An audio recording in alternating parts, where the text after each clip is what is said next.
Okay, the process of taking in and using the food. This call is now being recorded. Alright. The process of taking in and using food which takes place in living organisms is called nutrition. And then we saw why nutrition is needed. Okay. So, and we saw different types of nutrients, basically macronutrients and micronutrients. How are they classified? They are classified depending upon the requirement to the body. Okay. So some of the nutrients here mentioned are carbohydrates, proteins, fats. Okay, these are macronutrients, means they are required in large number or large quantity to our body.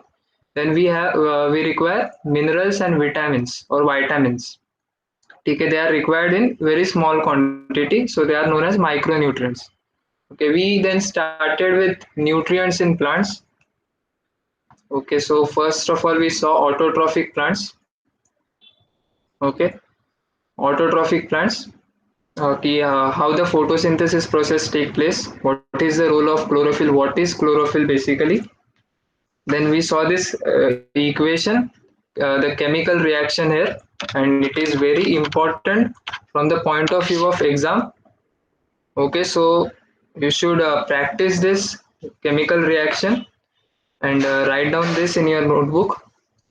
So here what happens is the plant use carbon dioxide from the atmospheric air. As I said, air is a mixture of homogeneous gases. Okay, and air contains nitrogen and oxygen, and then there are some other gases, and in those other gases, carbon dioxide is also there. Okay, it is in air. It is about its proportion. If you say it is less than 1%. ठीक है, ये मैं बार बार बता रहा हूँ क्योंकि it is very important. Nitrogen comprises of about 77% of air. Okay, and oxygen comprises of 22% of air. और ये वैल्यूज याद रखना, नोटबुक में लिख लेना, बिकॉज आगे जाके आपको ये वैल्यूज के साथ बहुत काम करना है. ठीक है, so the plant uses carbon dioxide from the atmosphere, then water from the roots. Okay, and with the help of sunlight and chlorophyll it produces food. ठीक है, and here the main food is glucose. Glucose का chemical formula यहाँ पे दिया है C6H12O6. Now I said what are carbohydrates? Carbohydrates are made up of carbon, hydrogen and oxygen elements. So glucose is an example of carbohydrates. How do I know that? क्योंकि यहाँ पे carbon, hydrogen और oxygen है यहाँ पे, इसलिए. ठीक है, carbohydrates are made up of carbon, hydrogen and oxygen elements. Okay, what did I मैंने एक और एग्जांपल दिया था आपको, राइट? शुगर का. ठीक है, तो sugar is also an example of carbohydrate.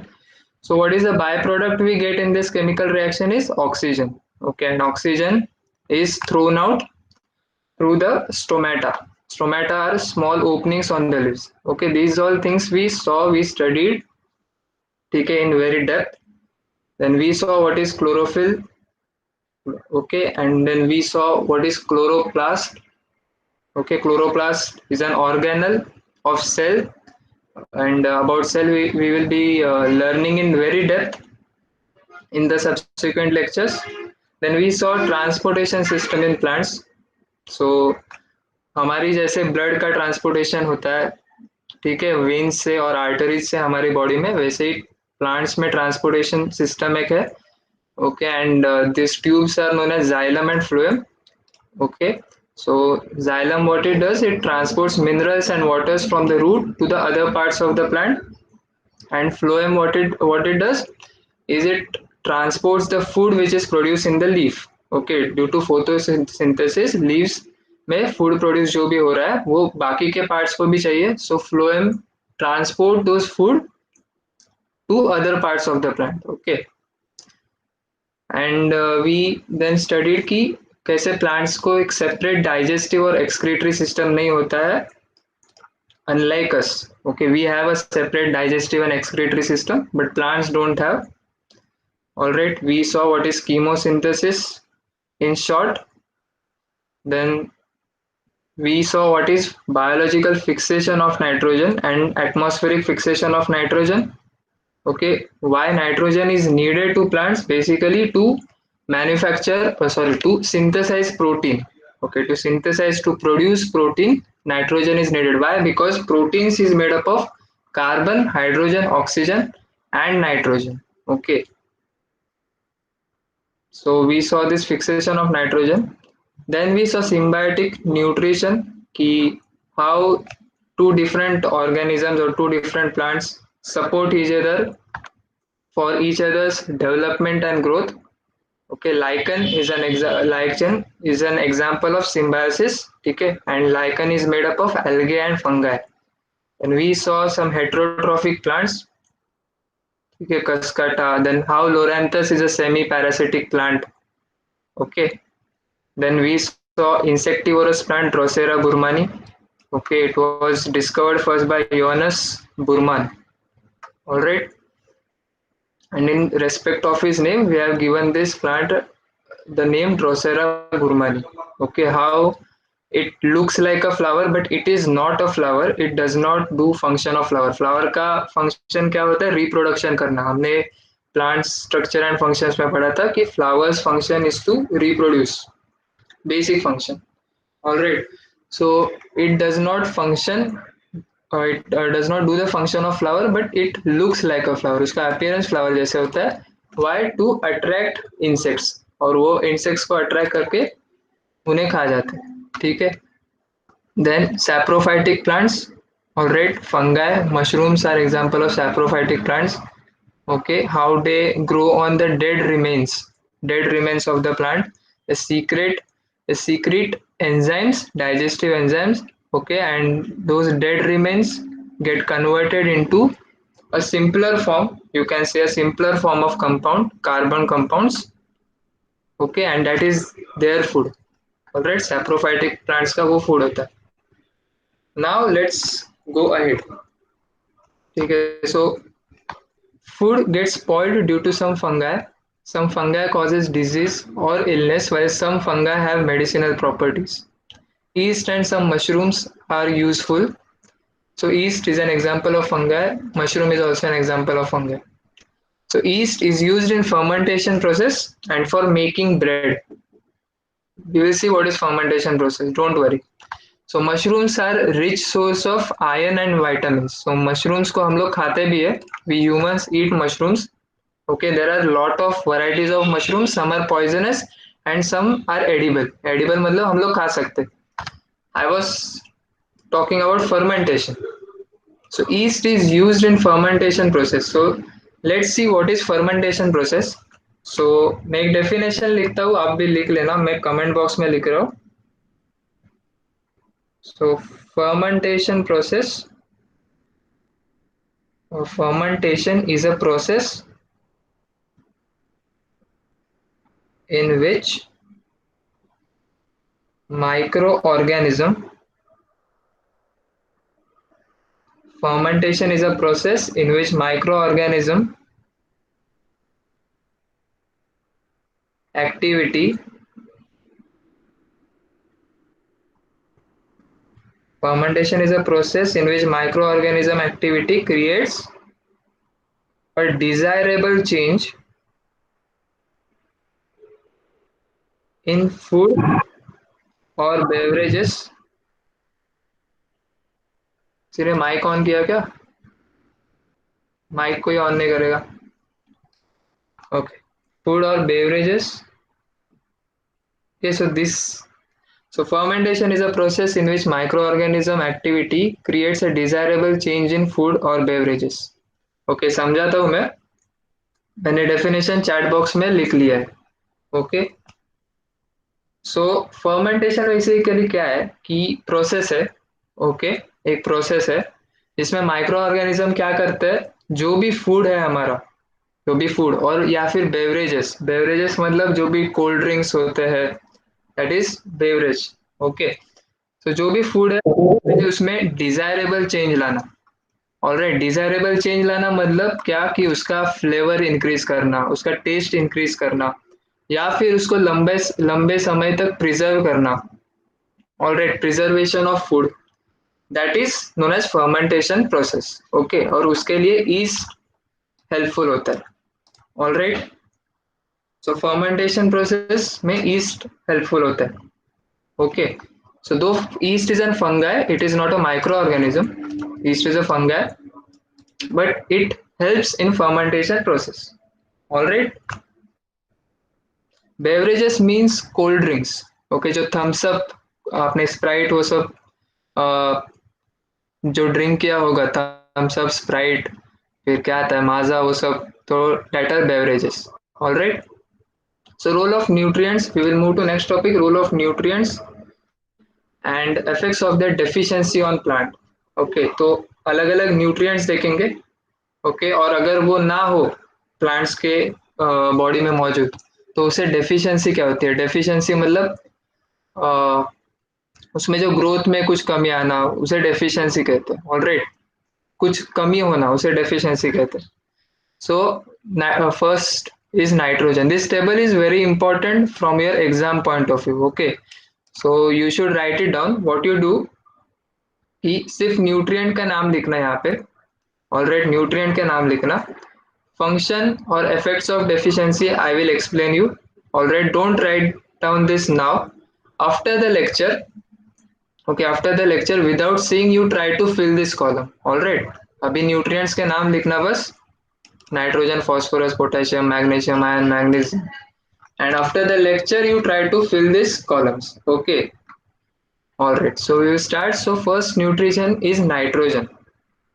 Nitrogen, so what is its function? कि it is important component of proteins, chlorophyll and cytoplasm. तो जैसे मैंने बताया कि प्रोटीन्स के मेन एलिमेंट्स क्या होते हैं, carbon, hydrogen, oxygen and nitrogen. तो प्रोटीन्स बहुत वैरायटी ऑफ, बहुत टाइप के होते हैं. ठीक है, हम लोग सभी अभी पढ़ेंगे नहीं.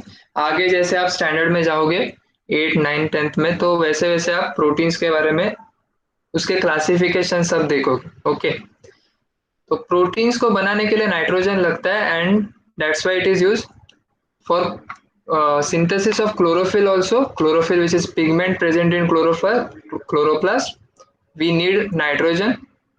And cytoplasm, this is a new word for you. So cytoplasm is a fluid which fills the cell, which fills the cell body. हम लोग सेल के बारे में डेप्थ में पढ़ेंगे. आपको ये स्टैंडर्ड में लेसन है उसके बारे में. सो जो सेल का जो भी बॉडी होता है, यहाँ पे ड्रॉ करता हूँ मैं. तो सेल का कुछ जो भी बॉडी होता है, ओके, तो ये उसका, अगर एनिमल सेल है तो ये उसका सेल मेम्ब्रेन होता है, उसका जो भी बाउंड्री है, ये सेल मेम्ब्रेन. ठीक है, मैं एकदम राइट कॉर्नर में बना रहा हूँ. तो ये इसके अंदर सेल के ऑर्गेनल्स होते हैं. ऑलराइट, तो क्लोरोप्लास्ट जो प्लांट सेल में मिलेगा, एनिमल सेल में नहीं. Okay, chloroplast is one organelle of the cell. तो इसके अंदर कुछ बहुत सारे ऑर्गेनल्स होते हैं, और ये पूरी चीज एक फ्लूइड से भरी हुई होती है. ठीक है, ये पूरी चीज एक फ्लूइड से भरी हुई होती है, and that fluid is cytoplasm. Alright, we will see about this next lectures. ठीक है, अगर ये नाइट्रोजन प्रेजेंट नहीं रहा, तो व्हाट हैपेंस इज रिटार्डेड और स्टंटेड ग्रोथ. सो रिटार्डेड मतलब स्लो ग्रोथ. ओके, रिटार्डेड ये वर्ड का मीनिंग होता है स्लो. स्टंटेड, उसका भी मीनिंग होता है स्लो या रुकी हुई. Alright, yellowing of leaves, yellowing of leaves. So see, chronology समझो कि nitrogen is required to make chlorophyll. Alright, and what is chlorophyll. Chlorophyll क्या देता है कि लीव्स को ग्रीन कलर देता है क्लोरोफिल. ओके, तो लीव्स को ग्रीन कलर ये क्लोरोफिल दे रहा है. अगर ये नहीं बनेगा तो फिर मेरे लीव्स जो है वो ग्रीन कलर नहीं होंगे. सो दैट्स व्हाई लीव्स को येलो कलर आ जाता है. Okay, so deficiency of chlorophyll gives yellow color to the leaves. All right, please repeat definition. See, cytoplasm is the fluid with which the cell is filled. ठीक है, ये cell भरा हुआ रहता है साइटोप्लाज्म से. Alright, don't worry, we will see this in more depth in next lectures. ठीक है, जो सेल का लेसन है वो. Just a minute.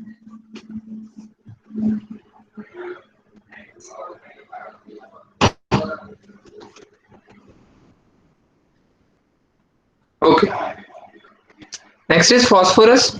So phosphorus का फंक्शन क्या है? Conversion of light energy into chemical energy. So we saw the reaction. ठीक है, ये ऊपर जाता हूं मैं. तो ये रिएक्शन देखा हमने. तो ये सनलाइट को केमिकल एनर्जी में कन्वर्ट करना पड़ता है. ऑलराइट.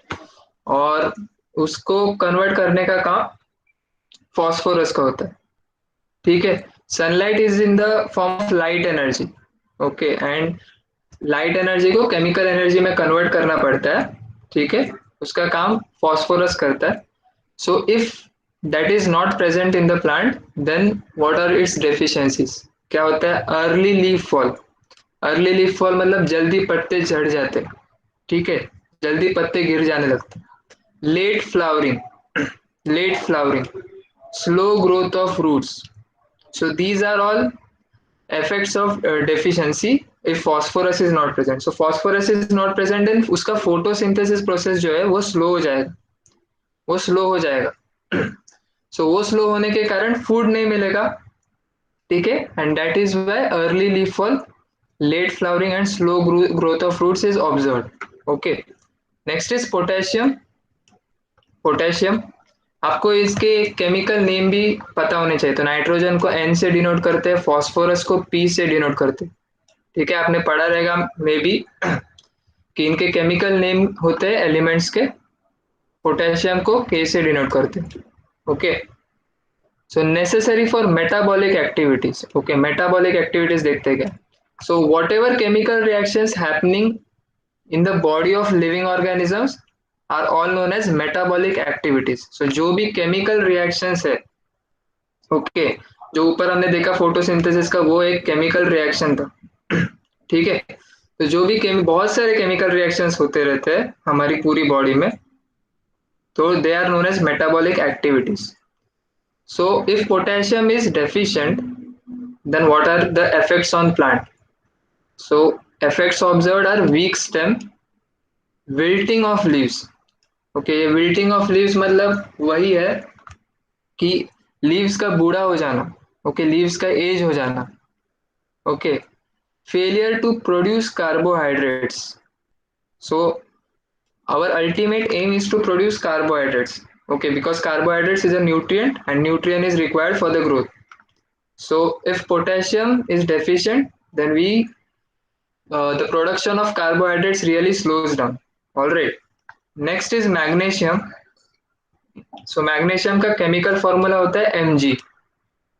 Okay, capital M और ये small g, magnesium. ओके. इसका काम क्या होता है? Production of chlorophyll. तो हमें दो एलिमेंट मिले. ओके, ऐसे कंपेयर करो. Nitrogen and magnesium, they are both required to produce chlorophyll. Alright. So potassium के बारे में सी. पोटेशियम का फंक्शन क्या होता है? Main function, it is necessary for metabolic activities. Metabolic activities. तो कुछ केमिकल रिएक्शंस यहाँ पे इन्होंने एकदम स्पेसिफिक नहीं बताया कि कौन से मेटाबॉलिक एक्टिविटीज, इन्होंने बताना चाहिए था यहाँ पे. ओके. लेकिन आपके बॉडी में बहुत सारे केमिकल रिएक्शंस हो रहे रहते हैं, उसे मेटाबॉलिक एक्टिविटी कहते हैं. ठीक है. And for some of the metabolic activities potassium is required. Alright, potassium is required. ठीक है. तो मैग्नीशियम का अगर डेफिशिएंसी हो तो क्या? Slow and retarded growth. So ये तो कॉमन है.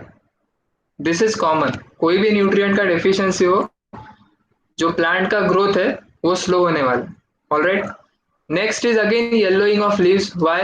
बिकॉज मैग्नीशियम का फंक्शन क्या है? क्लोरोफिल क्रिएट बनाना. अगर क्लोरोफिल ही नहीं रहा तो लीव्स को ग्रीन कलर नहीं आएगा. That's why yellowing of leaves. ठीक है. तो आप ऐसा याद रख सकते हैं. ठीक है.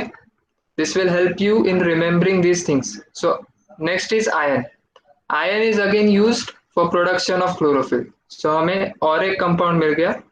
सो नाइट्रोजन, मैग्नीशियम एंड आयन, तीन elements, production of chlorophyll. Chlorophyll नहीं प्रोड्यूस होगा तो डेफिशिएंसी क्या? Yellowing of leaves. Alright. Manganese, iron का जो केमिकल फॉर्मूला है उसे कहते हैं Fe, ये कैपिटल एफ और small E, Fe। Next is manganese, manganese का केमिकल फॉर्मूला होता है capital M and small N. Okay, आपको दिख रहा है ना, कैपिटल एम और small N. So production of main plant hormones. So hormones are chemicals, ठीक है, hormones are chemicals which basically क्या बोल सकते हैं, जो बिहेवियर है हमारा, ओके, कोई भी लिविंग ऑर्गेनिज्म का बिहेवियर है या उसका अपीयरेंस जो है वो हॉर्मोन्स डिसाइड करता है, ठीक है। तो कुछ लोगों में कुछ हॉर्मोन्स अगर की डेफिशिएंसी हो तो उनके बाल ज्यादा झड़ जाते हैं, ऑलराइट, उनका स्किन डिसीज हो जाता है, ठीक है। तो basically appearance and behaviour are controlled by hormones. तो आपको, अगर आप कभी कभी इमोशनल होते हो, कोई पिक्चर देखते हो तो इमोशनल होते हो, कोई पिक्चर देखते हो तो हंसने लगते हो, these all are controlled by chemicals known as hormones. Okay, alright. So manganese का काम क्या है, production of main plant hormones. So retarded growth, again अगर डेफिशिएंसी हो तो। Spotted leaves, now what are the spotted leaves, अगर ये leave का स्ट्रक्चर है तो कुछ होल्स देखने मिलेंगे आपको, देखा रहेगा होल्स, तो this is known as spotting of leaves, ठीक है। नेक्स्ट इज जिंक, जिंक का chemical formula is Z N. So again, production of hormones and their intermediates. So intermediates are basically again chemical compounds which helps hormone in their function. Okay, intermediate क्या है, hormone का जो भी main function है, अगर एक hormone का function है आपको रुलाना, ठीक है, एक हार्मोन को रुलाना नहीं, मैं एक एग्जांपल लेता हूँ कि एक हार्मोन का फंक्शन है आपको हंसाना, तो intermediate will help that hormone in doing it's activity. Okay, so effects of deficiency क्या है, again retarded growth and yellowing of leaves. Okay, इसका थोड़ा अलग है कि क्लोरोफिल से कुछ रिलेशन नहीं, लेकिन यहाँ पे फिर भी येलोइंग ऑफ लीव्स देखने को मिलता है। ऑलराइट, सो वेरी इंपॉर्टेंट, और रिमेंबर करना पड़ेगा ये table. Next we will go to nutrition in animals. Okay, so what are various nutrients in food? For what purpose are the nutrients used? So for what purpose are the nutrients used? उसका answer हमने पहले ही पढ़ा है कि need of nutrients, जो plant में पढ़ा था ऊपर के टेबल में, that is the same answer for that, कि growth के लिए, to develop the tissues, to help fight against disease. So these are the purpose of the nutrients. What are various nutrients? तो वही carbohydrates, fats, starch. It can also control laugh. Yes, hormones. So carbohydrates, starch, fats, minerals, vitamins, these are all nutrients which are obtained from food. So unlike plants, we don't create food on our own. Okay. So we basically depend on other living organisms. Okay. So we depend on plants for our food. Alright. जो भी nonveg खाते हैं वो कुछ living organism animals पे भी depend करते हैं for their food. So let's see. Nutrients necessary for various activities of the body are obtained from food. They are supplied to various parts of the body through blood. The food, एक minute. The food that we consume does not mix with blood as it is. It needs to convert into soluble forms that can easily mix in blood. That can easily mix with blood as it is. It needs to convert into soluble forms that can easily mix in blood. Nutrition in animals involves various steps from ingestion to egestion. Okay, don't worry. तो animals में क्या होता है कि animals में basically blood flow हो रहा रहता है, ऑलराइट। तो एनिमल्स में जाइलम एंड फ्लोएम जैसे ट्रांसपोर्टेशन सिस्टम नहीं होते, और see are you can't be late, and I can't repeat the whole thing now, okay? But basically, don't worry, you will find the recorded lectures so you can see what you have missed. Now we have started nutrition in animals, which is a new concept, so you will not face any problem. ठीक है, अभी से आपको समझ जाएगा सब। Alright, तो we are starting new concept nutrition in animals. पहले हमने ये टेबल देख लिया, You can see the recorded lectures. Okay. Now, okay, तो हमारे लिए एनिमल्स में ट्रांसपोर्टेशन सिस्टम नहीं are not there, we have blood veins, ठीक है, और फूड को हर ऑर्गन में पहुंचाने के लिए, ठीक है, blood is use, all right. So what happens is this food which we consume is broken down into simpler parts or very small molecules. These small molecules get mixed with blood, ठीक है, and this blood flows all over our body. Okay, and that is how the nutrients, okay, food carries nutrients, right? So that is how nutrients are supplied to every part of the body. Okay, so there are steps involved in nutrition of animals. Okay, तो basically generally सभी animals में ये steps पाए जाते हैं. Okay, let's see दो steps.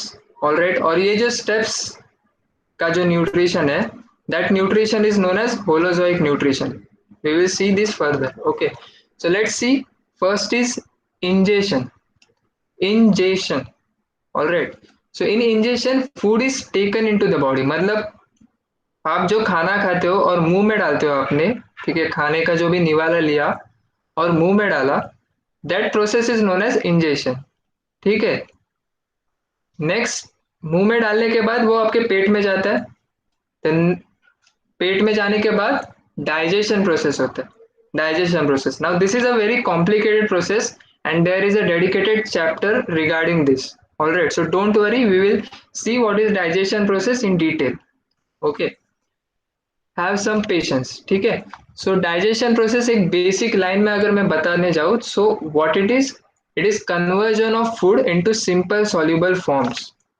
सो food जो है, अगर हमने राइस लिया, आप राइस खा रहे हो या चपाती खा रहे हो, तो it is in a complex form. उसका केमिकल फॉर्मूला बहुत कॉम्प्लेक्स होता है. तो उसमें स्टार्च होता है. मैंने स्टार्च के बारे में नहीं बताया. Starch is also nutrient. Starch होता है, फैट होता है, ऑलराइट, कार्बोहाइड्रेट्स होते हैं. तो ये सब मिक्स्ड फॉर्म में फूड में होते हैं. अभी इनको ब्रेक डाउन करना और सिंपल फॉर्म में लाना, ठीक है, ऐसे सिंपल फॉर्म में लाना ताकि वो ब्लड के साथ डिजोल्व हो. ऑलराइट, वो डाइजेशन प्रोसेस है पूरा. Okay, conversion of food into simple soluble form. Then happens absorption. So digestion process से हमारा फूड जो है वो सिंपल फॉर्म में कन्वर्ट हो गया. Alright, we have converted the food into simple soluble form. Now that soluble food is transferred to blood. Okay, जो भी soluble जो simple form में हमने convert किया है food, वो हम लोग food को transport कर रहे हैं, सॉरी blood को dissolve कर रहे हैं. basically वो soluble form blood में dissolve होता है. that is known as absorption. then is assimilation. So utilization of absorbed food by cells and tissues for energy production, growth and repair. So एक बार food dissolve हो गया blood में, after the dissolving, okay, blood reaches to every part of the body. Every part of the body, our each and every organ is made up of cells and tissues. Okay, cells and tissues. So after the blood has reached to every part of the body, there what happens is that soluble food is absorbed by cells and tissues. Okay, it is absorbed by cells and tissues, and that process is known as assimilation. Okay, after assimilation, last process is egestion. Egestion मतलब क्या? Removal of waste products and undigested food from body. So during this whole 4 processes, okay, during, or basically specifically if I say during digestion process, there are many waste products which are formed.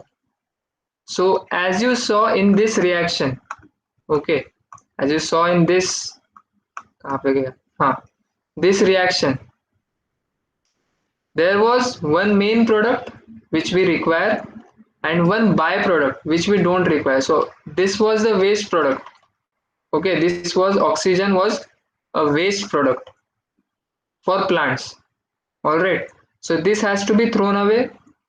Okay, so उसी की तरह in digestion process also there are lot of waste products which are obtained as byproduct. So these has to be removed, and there is a separate excretory system developed for us. Okay, utilization. Okay, so utilization means use करना. Okay, use करना bye sales. तो sales and tissues ये absorb food जो भी है, जो भी dissolve हो चुका है ब्लड में, उस फूड को यूज करते हैं once it reaches to them. ठीक है, once it reaches to them they use. Removal means निकाल देना, निकाल देना. तो जो भी वेस्ट प्रोडक्ट हो रहा है उसे हमें बॉडी से निकालना है. Alright, so that means removal, निकाल देना उन वेस्ट प्रोडक्ट्स को from our body. Okay, now let's see types of nutrition in animals. So this was holozoic nutrition. So holozoic nutrition में ये steps involved होते हैं, ये सब steps. So let's see how does ingestion occur in unicellular animals like amoeba. Okay, ingestion मतलब क्या, food को अपने बॉडी के अंदर लेना, सिर्फ उतना ही, फूड को अपने बॉडी के अंदर लेना. Alright, so amoeba does not have organs like hands and mouth. Okay, amoeba is a unicellular organism, so it can take food through any part of the surface of its unicellular body. It surrounds the food particle. देखो step कैसे होता है. It surrounds the food particle. So this is a food particle, red. Okay, it surrounds the food particle. Okay, ऐसा surround कर लेता है. Okay, after that it surrounds the food particle from all sides to take it into the cell. अपने body के अंदर लेने के लिए सराउंड करता है. After that it digest the food with the help of different enzymes. So जो भी एंजाइम्स सीक्रेट करेगा वो डाइजेस्ट करेंगे फूड को. डाइजेस्ट करना मतलब क्या, उस फूड पार्टिकल को और सिंपलर फॉर्म में कन्वर्ट करना. ओके, और सिंपलर फॉर्म में कन्वर्ट करना. Undigested food is left behind as the amoeba moves further with the help of pseudopodia. Now this is a new word. So pseudopodia basically is the movement of amoeba, is the motion of amoeba, मतलब चलना उसका. So चलने के लिए उसके amoeba के पास पैर या हाथ ऐसा कुछ होता नहीं है हमारी तरह. तो what it does is, जैसे इसने कैसे फूड पार्टिकल को लेने के लिए अपनी बॉडी को ये स्ट्रेच किया है और सराउंड किया है, so वैसे ही अपने बॉडी का कुछ पार्ट ऐसा बाहर निकलता है. ओके, ऐसा ब्लू कलर से निकलता है, बाहर निकलता है, और इसकी मदद से वो आगे जाता है. ओके, इसकी मदद से वो आगे जाता है. What is the meaning of enzymes? See, about enzymes we will learn in the digestion process. All right, enzymes are nothing but catalyst, you can say. Have you heard catalyst? What is catalyst? So catalyst क्या करता है? Catalyst is a chemical compound. Okay, catalyst is a chemical. ठीक है, वो क्या करता है, वो केमिकल रिएक्शन में पार्ट नहीं लेता. ओके, वो केमिकल रिएक्शन को स्पीड करता है. तो एंजाइम्स क्या करता है, अभी के लिए समझ लो, मैं डिटेल में इसके बारे में डाइजेशन में बताऊंगा. सो एंजाइम्स क्या करता है, वो जो भी डाइजेशन प्रोसेस के लिए जो भी केमिकल रिएक्शन हो रहा है, डाइजेशन प्रोसेस मतलब क्या, कॉम्प्लेक्स फूड को सिंपलर फॉर्म में कन्वर्ट करना. तो वो कॉम्प्लेक्स फूड को सिंपल फॉर्म में कन्वर्ट करना, ये केमिकल प्रोसेस हुई, केमिकल रिएक्शन हुआ. तो उस प्रोसेस को जल्दी से जल्दी करने के लिए, फास्ट करने के लिए enzymes are used. So enzymes act as catalyst in a chemical reaction. Okay, all right, catalyst आपने पढ़ा होगा शायद, नहीं पढ़ा तो डोंट वरी, मैं बता दूंगा. ठीक है, catalyst are basically chemical compounds which fastens the reaction, speed कर देता है रिएक्शन को. Okay, without taking part in chemical reaction. All right. Okay, so in unicellular animals like amoeba, euglena, paramecium, all the steps of nutrition occur within their unicellular body. Okay, so insects have mouth parts for ingestion of food. For example, insects like cockroach and grasshoppers have jaw like mouth parts. तो कुछ jaw like mouth part ऐसे कुछ, ये jaws, अगर आपने microscope में एंट को देखा रहेगा, कॉकरोच को देखा रहेगा, तो ऐसे कुछ jaws होते हैं उन्हें. ठीक है, यूट्यूब पे वीडियोस देखो इसके बारे में. Alright, you will understand it better. Butterflies suck food with a tube like proboscis. So एक ऐसे नीडल जैसा चीज रहता है बटरफ्लाई को, which is very minute. We can't see it with a naked eye. We require a microscope. Okay. So वो क्या करता है, suck करता है food को. Mosquitoes and bedbugs use a needle-like mouthpart to pierce. Okay, needle-like mouthpart to pierce. मतलब mosquito क्या करता है, आपके हाथ में बैठा रहेगा तो वो नीडल जैसा उसका एक ऑर्गन होता है उसका नीडल जैसा, और वो पियर्स करता है. पियर्सिंग मतलब क्या कि उसका जो नीडल है वो अपने बॉडी में घुसाना, दूसरे बॉडी में घुसाना. That is known as piercing. And tube like mouth part to suck blood and और अदर फ्लूइड्स. सो उसके जो नीडल के एंड में एक ट्यूब लाइक माउथ पार्ट होता है, उससे वो ब्लड सक करता है. ठीक है. Now we will move to the type of food. Okay, according to the type of food animals are classified as. तो 3 टाइप्स में क्लासिफाइड हुआ है और हमने ये डिस्कस किया है फर्स्ट लेसन में. सर एंजाइम्स और substance organs which has chemical reactions. Yes. So we have discussed this. Let's discuss it again. So herbivores use plants directly as their food. तो जो भी एनिमल्स प्लांट्स को खाते हैं उन्हें हर्बीवोर्स कहते हैं. राइट. एग्जांपल्स क्या है, ग्रेजिंग एनिमल्स मतलब डियर, वो सब जो ग्रासलैंड्स में पाए जाते हैं. देन ग्रैनीवोर्स, ये नया टर्म है ग्रैनीवोर्स. ओके. तो ये ग्रैन्यूल्स क्या होता है, जो सीड को ईट करते हैं. For example rat, mouse, birds. ये क्या है, फ्रूट्स के अंदर जो भी सीड प्रेजेंट होते हैं उन सीड्स को ईट करते हैं. That are known as granules. Frugivores are basically which eat fruits. Example are monkey. Monkeys eat fruits. ठीक है.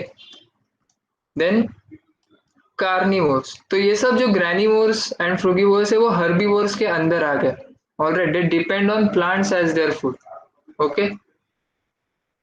Yes, cow, deer, sparrow. Okay. Good. So next is carnivores. So animals that depend on other animals for their food are carnivores. जो दूसरे animals को खाते हैं वो carnivores. Example क्या है, लायन. ठीक है. चीतास. All the wild animals, all not, जो भी वाइल्ड एनिमल्स में जो भी प्रीडेटर्स है वो कार्निवोर्स है. So carnivores are indirectly dependent on plants for food. So यहाँ पे देखो, indirectly dependent on plants for food. What does this sentence mean? See what happens is herbivores eats plant. For example deer. Deer क्या खाती है, plant के जो trees है उसके पत्ते खाते हैं. ठीक है. So herbivores eats plant and carnivores eat that animals okay which are eating plant. So deer पत्ते खाती है, डियर प्लांट खाती है. ओके. और लायन क्या करता है, डियर को खाता है. ठीक है. तो indirectly it is also depending on plants because deer पत्ते खा रही है, डियर प्लांट को खा रही है. So whatever nutrients which are produce by those plants okay those are transferred to deer. ठीक है. ये जो न्यूट्रिएंट्स है, ये जो न्यूट्रिएंट्स है जो प्लांट्स फोटोसिंथेसिस प्रोसेस से प्रोड्यूस कर रही है, these nutrients are transferred to deer. Then lion is eating that deer. Then those particular nutrients are then again transferred to lion. Right. So that is why the sentence carnivores are indirectly dependent on plants for food. यहाँ पे examples दिया है. Animals that feed on herbivores, यानी predators. Animals that feed on insects. Insects खाने वाले ये ant eater है. Okay. पांडा है. देन फ्रॉग है जो इंसेक्ट्स खाता है. So this can be come into carnivores. Okay. Next are omnivores. So animals that obtain their food from both plants and animals are called omnivores. Example क्या है, monkey, chimpanzee and human. तो humans हम लोग veg non veg कुछ कुछ होते हैं जो दोनों वेज और नॉन वेज दोनों खाते हैं. So they are omnivores. Some of the organisms around us perform function of cleaning and conserving the environment by the very act of feeding themselves. Cleaning and conserving the environment मतलब environment को अच्छी तरह से रखना, clean करना. Alright, they are called as scavengers and decomposers. So what happens is कि environment में जो भी living organisms है वो dead हो रहे हैं. और जो भी मर रहे, तो उनकी डेड बॉडी वहीं पे रहती है, वहीं पे रहती है। तो नेचर ने क्या किया कि ऐसे ऑर्गेनिजम्स लाए जो उन डेड बॉडीज पे जो उनका जो भी फूड है वो डेड बॉडीज पे है। ठीक है, उनका न्यूट्रिएंट्स जो भी लेने का तरीका है वो डेड बॉडीज से लेंगे। ऑलराइट, क्यों? क्योंकि जो भी कचरा हुआ है, जो डेड बॉडीज हुए हैं, उन्हें निकालना है। Okay, so scavengers obtain their food from dead bodies of animals, for example vulture, crow and hyena. So आपने क्रो को देखा रहेगा, ये डेड बॉडीज पे डिपेंड करता है। तो अगर रैट या माउस, चूहा मरा हुआ हो रोड पे, तो देखते हो आप क्रोज उसे खा रहे हैं। ठीक है, तो बेसिकली वो कचरा साफ कर रहा है, राइट, अपने नेचर को क्लीन कर रहा है। Scavengers. These are very important regarding cleaning of our environment. Then decomposers. What are decomposers? These are microorganisms, or we can say microbes, which obtain their food by decomposing the dead bodies of organisms or other material. So जो भी dead bodies है, ठीक है, वो अगर nature में रहते हैं, ऑलराइट, तो वो डिकम्पोज होते हैं। बेसिकली कुछ दिन बाद आप देखो, अगर किसी एनिमल, अगर कोई मरा हुआ है, तो वो अपने आप डिकम्पोज होना शुरू करते हैं। तो कुछ गायब नहीं होते। These are micro organism which decomposes them. ठीक है, माइक्रो ऑर्गेनिज्म उन पे फीड कर रहे हैं, उनका जो ऑर्गेनिक मैटर है वो खा रहे हैं अपने लिए। That's how they are decompose. ठीक है, नेक्स्ट इज, अभी होलोजोइक न्यूट्रिशन में ये सब आ गया, holozoic nutrition. Then saprozoic nutrition. Okay, holozoic nutrition में ये सब स्टेप आएगा, ingestion, digestion.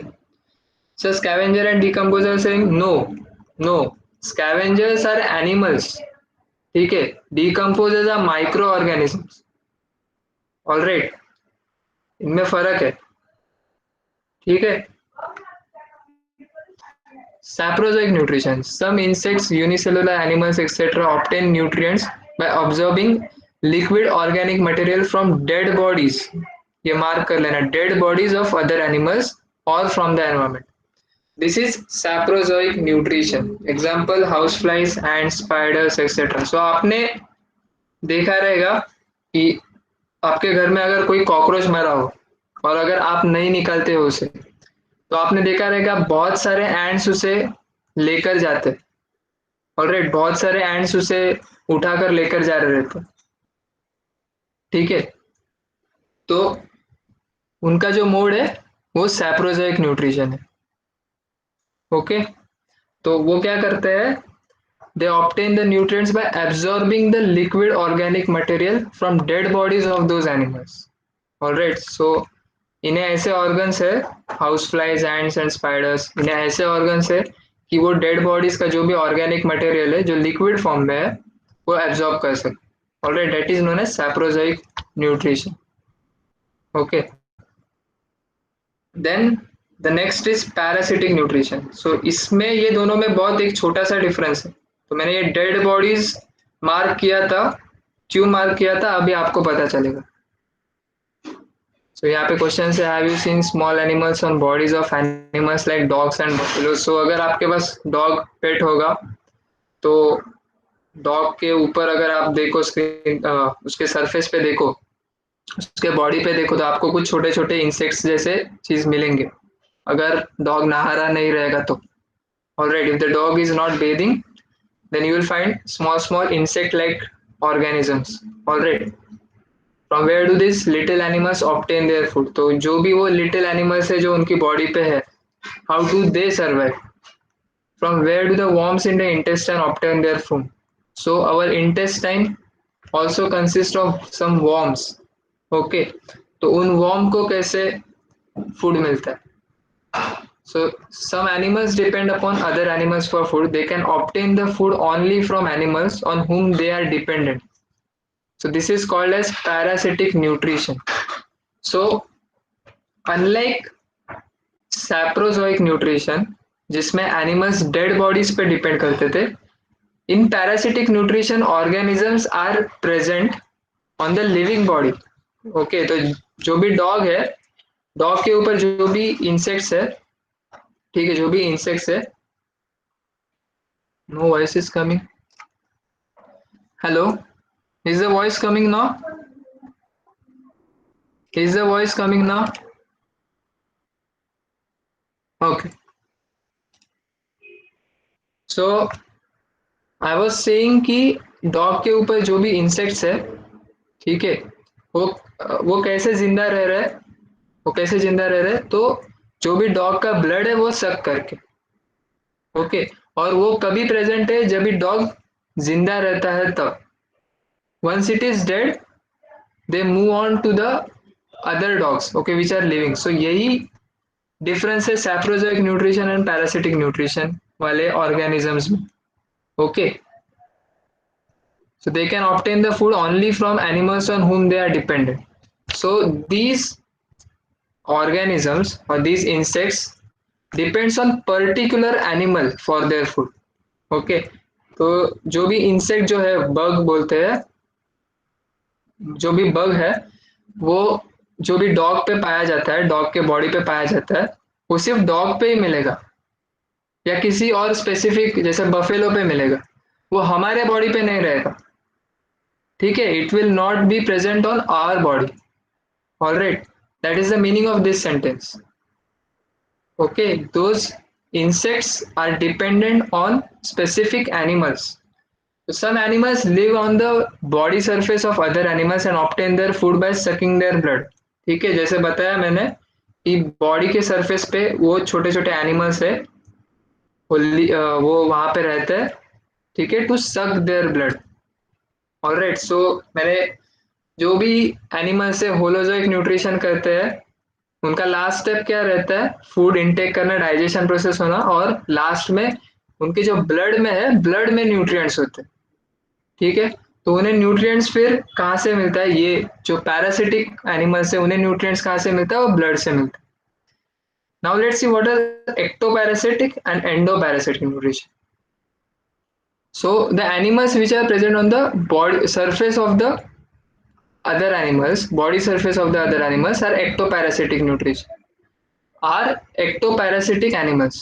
Okay, are ectoparasitic animals. And the nutrition which they perform, this is known as ectoparasitic nutrition. Okay. और I am sorry, ectoparasitic animals नहीं, ectoparasites, ठीक है, ectoparasites, okay, ectoparasites, these animals are known as ectoparasites. Okay, इसके example है bed bug, खटमल बोलते हैं इसे हिंदी में, tick, louse, etcetera. Animals like tapeworm and roundworm live inside the body of other animals and obtain their food. तो जो भी एनिमल्स है और जो पैरासिटिक न्यूट्रिशन शो करते हैं और जो बॉडी के इनसाइड लिव होते, मतलब बॉडी के अंदर रह रहे रहते, ठीक है, उन्हें कहते हैं endoparasites. Okay, and the nutrition which they perform is endoparasitic nutrition. Alright, इसके example tapeworm, roundworms, so they are present in intestines, basically intestines of the animals, okay, and in those intestine whatever left out nutrition is there, okay, basically salts present होते हैं intestines में, which we will study again in digestion, okay। तो जो भी left over nutrients है वो ये tapeworms and राउंडवर्म्स क्या करते हैं, सक करते हैं। Alright, so this was all about nutrition in living organisms. So आपको कुछ डाउट है, अब तक जो भी पढ़ा हमने, कुछ डाउट है इसमें, एनी डाउट? ओके, तो एक काम करते हैं, हमने पढ़ा था properties of natural resources. Alright, so this lesson is over now और I will upload the homework of this day on Google classroom today itself, ठीक है। अभी नेचुरल रिसोर्सेस में हमने कुछ तो मिस किया था, and this was this question, okay, and we will try to solve that. तो ये वाला क्वेश्चन, और मुझे किसी ने बोला भी नहीं कि सर आपने ये क्वेश्चन नहीं करवाया, this is not expected, okay, you should utilize your time well. और अच्छे से ध्यान देना चाहिए। सो विल सी कि ये क्या है। तो उन्होंने क्या बोला है कि if the mass of 1 liter of water is 1 kilogram, then what is the density of water? तो आपने अब तक है ना answer the following give reason ऐसे वाले क्वेश्चंस देखे रहेंगे, ओके, जो कि पैराग्राफ में लिखने पड़ते हैं, पॉइंट वाइज लिखने पड़ते हैं। अब यहाँ पे जो है ना ये टाइप के क्वेश्चंस को कहते हैं numerical. What are they called? Numerical. इसमें कैलकुलेशन होता है, थोड़ा सा मैथमेटिक्स इन्वॉल्व होता है, फॉर्मूले इन्वॉल्व होता है। तो ये न्यूमेरिकल्स में वाले क्वेश्चंस में क्या होता है कि आपको कुछ डेटा गिवन होता है, ओके, जैसे कि यहाँ पे डेटा क्या गिवन है, मास गिवन है that is 1 kilogram, okay, and volume given है that is 1 litre of water. Alright, okay, कुछ गिवन डेटा होता है और आपको उस गिवन डेटा से कुछ तो निकालना होता है, ओके, कुछ तो फॉर्मूले से निकालना होता है। तो यहाँ पे निकालना है हमें डेंसिटी। ऑलराइट, यहाँ पे हमें क्या निकालना है? Density. So we know the formula of density which is mass divided by volume, which is mass divided by volume, okay, mass is given and volume is given, ठीक है। लेकिन यहाँ पे जो यूनिट्स है, ओके, तो मैं अभी बता देता हूँ कि mass, volume, density, these are all physical quantities, okay. हम लोग आगे डिस्कस करेंगे again what are physical quantities and all, या आपने पढ़ा भी होगा। So these are all physical quantities and how are physical quantities define? उनका एक मैग्नीट्यूड होता है, ओके, और ये मैग्नीट्यूड क्या होता है? कोई भी नंबर, कोई भी न्यूमेरिकल वैल्यू, उसे मैग्नीट्यूड कहते हैं। और कोई तो यूनिट होता है, ओके। तो मुझे मास को डिफाइन करना है, अगर मुझे मास को डिफाइन करना है कि मैं पूछता हूँ कि उसका मास क्या है, ये सब्सटेंस का मास क्या है, ओके, तो आप बताते हो कि 5 kg सर, 5 kg। तो आपने उस मास को डिफाइन किया कैसे? दो चीज से, दो चीजों से डिफाइन किया। एक बताया मैग्नीट्यूड, ओके, ये बताया मैग्नीट्यूड, हाँ ये बताया मैग्नीट्यूड 5, और उसका बताया यूनिट किलोग्राम। तो ये हमेशा एक साथ रहना चाहिए, okay. So this is how you define a physical quantity. Now let's solve the question. हमें क्या क्या दिया है? वॉल्यूम दिया है, ओके, हम आप व्हाइट बोर्ड देख पा रहे हो ना? वो आपको वॉल्यूम दिया है क्या? 1 लीटर ऑफ वाटर, ओके। तो कोई भी चीज अगर लीटर में दी हो, मीटर क्यूब में दिया हो, या सेंटीमीटर क्यूब में दिया हो, तो that is known as volume, okay. Volume, water का वॉल्यूम दिया है और उस वाटर का मास दिया है that is 1 kilogram. So I write this volume as 1 litre and mass as 1 kilogram. Kilogram को केजी लिख सकते। कैपिटल वी से मैं वॉल्यूम डिनोट करता हूँ, कैपिटल एम से मैं मास डिनोट करता हूँ, ओके। तो मुझे वॉल्यूम पूरा वर्ड लिखने में तकलीफ होती है, ओके, तो आगे भी आप भी ऐसे ही करोगे, कैपिटल वी लिखोगे वॉल्यूम को, मास को कैपिटल एम लिखोगे, ऑलराइट। तो volume is in 1 litre, mass is in 1 kilogram. But but density का यूनिट क्या होता है? ग्राम पर सेंटीमीटर क्यूब। ये सीसी मतलब है सेंटीमीटर क्यूब, आपने मैथ्स में पढ़ा रहेगा। So we have to write this sum. Yes, you can write it. So density का यूनिट होता है gram divided by centimetre cube. लेकिन लेकिन मुझे वॉल्यूम दी है लीटर में। नाउ मैंने ये एल लिखा है, आपको एल समझ में नहीं आ रहा रहेगा, तो एल मतलब लीटर, लीटर का शॉर्ट फॉर्म, लीटर को डिनोट करने के लिए मैं एल लिखता हूँ, ओके। तो 1 लीटर, ऑलराइट, मैं अलग कलर लेता हूँ, ओके। तो 1 लीटर दिया है वॉल्यूम, लेकिन मुझे चाहिए सेंटीमीटर क्यूब में। वाई? बिकॉज द डेंसिटी का वॉल्यूम जो है, डेंसिटी में जो यूनिट है वो है सेंटीमीटर क्यूब, यहाँ पे दिया है सेंटीमीटर क्यूब। तो I have to convert 1 unit to another unit, ठीक है। This is known as conversion of unit, okay, this is known as conversion of unit. And while converting the unit, okay, आपका जो magnitude है वो भी change होता है, तो मैंने क्या बताया, मैग्नीट्यूड एक न्यूमेरिकल वैल्यू है, नंबर है कोई तो, और यूनिट क्या होता है, उसे डिफाइन करने के लिए यूनिट रहता है, ठीक है। तो 1 लीटर को अगर मैं सेंटीमीटर क्यूब में कन्वर्ट करने जाऊं तो मुझे ऐसा लिखना पड़ता है, 1 litre is equal to 1000 centimetre cube. Okay, 1 litre की जो वैल्यू है वही मैं सेंटीमीटर क्यूब में बताने जाऊँ तो मुझे 1000 मैग्नीट्यूड बताना पड़ेगा। Okay, 1 litre is equal to 1000 centimetre cube. Now centimetre cube को आप सीसी भी लिख सकते हो और ऐसा सेंटीमीटर क्यूब सीएम और ऊपर 3 ऐसा भी लिख सकते हो, दोनों सेम है। ओके, कोई भी लिखो। So 1 litre equal to 1000 centimetre cube, आपको ये पता चल गया, ये मैंने कन्वर्जन ऑफ यूनिट किया, conversion of unit. Then this is mass 1 kilogram, KG मतलब किलोग्राम। ओके, लेकिन मुझे डेंसिटी का ये यूनिट क्या है, ग्राम। डेंसिटी का यूनिट क्या है, ग्राम। सो मुझे कन्वर्ट करना पड़ेगा किलोग्राम टू ग्राम में, किलोग्राम टू ग्राम में।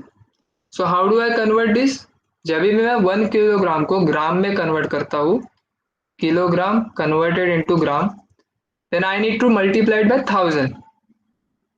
तो 1 kilogram becomes 1000 gram. Okay, 1000 gram. Yes, you know this right. So अभी हमने कन्वर्ट कर लिया यूनिट को, ठीक है। जो भी डेंसिटी को चाहिए था, डेंसिटी को चाहिए था ग्राम और सेंटीमीटर क्यूब, हमने ला लिया है। वॉल्यूम को ला लिया सेंटीमीटर क्यूब में, मास को ला लिया ग्राम में। Now we will put those values. Now density is equal to mass by volume. अब अभी आप पूछोगे सर ये क्या है, ये अजीब सी चीज क्या बनाई है। सो ये है रो, ठीक है, कुछ ऐसा बनाते हैं ये रो। ऑलराइट, आर एच और रो इसे बोलते हैं, इसे एम बोलते हैं, इसे वी बोलते हैं, इसे रो बोलते हैं। ये अल्फाबेट्स हम लोग इंग्लिश में यूज करते हैं। This rho is a letter used in Greek. Okay, तो वहां से आया है। तो ये रो डिनोट क्या करता है, डेंसिटी। तो मुझे डेंसिटी शब्द लिखने में बहुत तकलीफ होती है, तो मैं उसे डेंसिटी को रो से इंडिकेट करूंगा या डिनोट करूंगा। Okay, so rho is equal to capital M by V, मतलब density equal to mass divided by volume.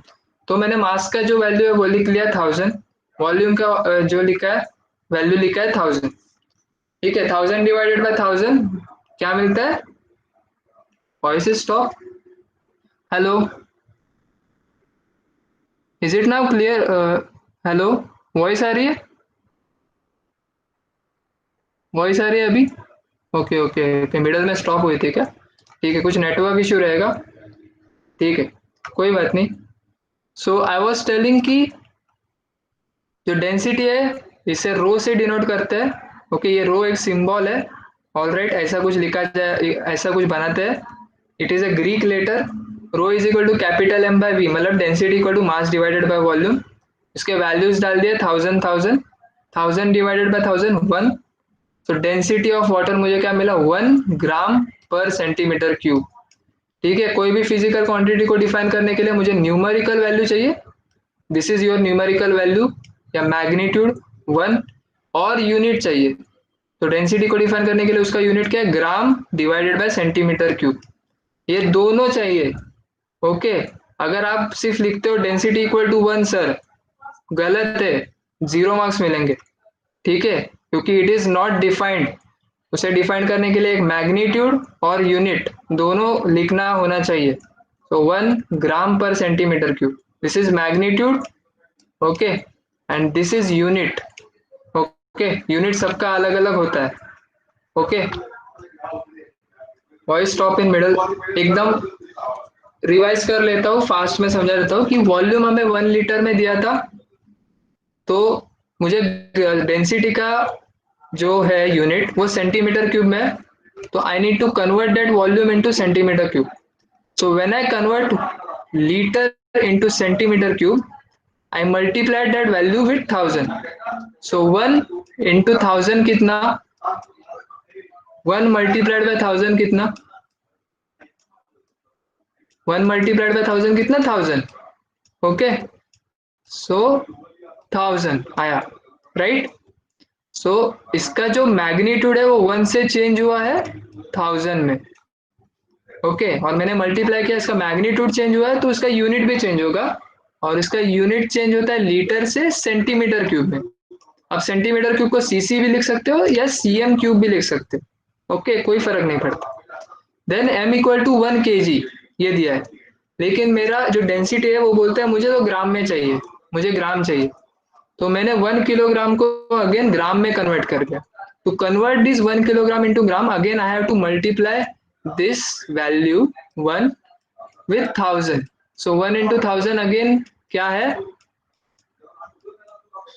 1000, ठीक है, 1 इंटू 1000 क्या है 1000। तो ये 1 का मैग्नीट्यूड कन्वर्ट हुआ 1000 में, और ये किलोग्राम का जो यूनिट है वो कन्वर्ट हुआ किसमें, ग्राम में, ठीक है। तो हमें मिल गया 1000। अभी मैंने यूनिट कन्वर्जन कर लिया है, so I can basically apply this whole values into our formula. So this is our formula, density equal to mass by volume, that is rho equal to capital M divided by V. तो values just enter करना है, M के जगह पे 1000, we के जगह पे 1000, 1000 divided by 1000 is 1। So density of water is 1 ग्राम पर सेंटीमीटर क्यूब, ठीक है, डेंसिटी ऑफ वाटर इज 1 ग्राम पर सेंटीमीटर क्यूब। ओके, तो ये याद रखना, वाटर का डेंसिटी अगर पूछे तो 1 ग्राम पर सेंटीमीटर क्यूब होता है at atmospheric pressure and temperature. Okay, alright, ठीक, चल, तो I will stop now. Okay, कुछ डाउट है तो पूछ सकते हो। ऑलराइट, ठीक है, चलो, चलो बाय सबको, टेक केयर। ओके, चलो लीव करो अब सब लोग एक एक करके।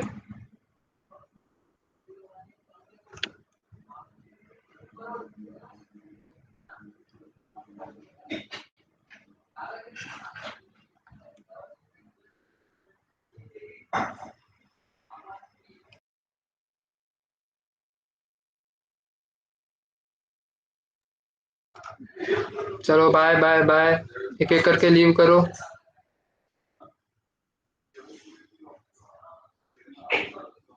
Okay, Prerna Bhopi and Saket Bhushan Chaudhary leave.